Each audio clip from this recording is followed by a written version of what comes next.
74,691 ang kinatibukan na nahatag ng Kapitolyo Servisyo Caravan tuig 2026 sa Surigao del Norte, Mainland.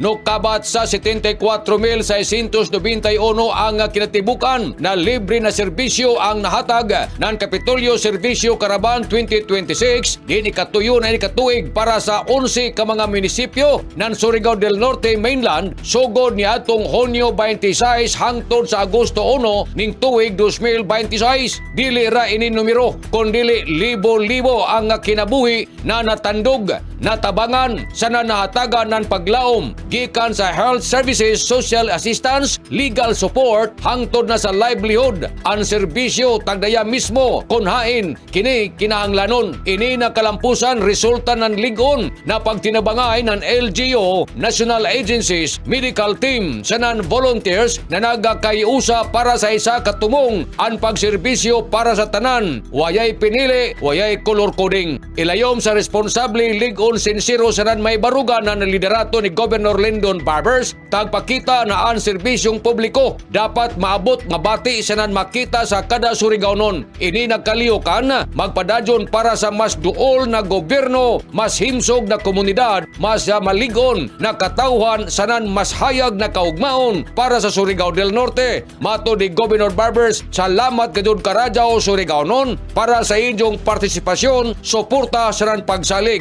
Nasayran nga sa kinatibukan ang malimuno jaoy 6,882 ang naserbisyuan, samtang ang taganaan mikabatsab sa 5,094 ang naserbisyuan og ang bakwag mikabat sa 4,944, mainit 8,692 sa lungsod ng Tubod, 5,527 ang sa San Francisco, 6,618 sa Sison, 5,788 sa Placer, 6,879 sa Higakit, mikabat sa 11,367 sa Claver, 5,369 sa Nan Alegria, mikabat sa 7,531. Suma total, miabot ini sa 74,691 ang kinatibukan na nahatag ng Kapitolyo Servisyo Caravan 2026 sa entero Surigao del Norte dinhi lamang sa Mainland.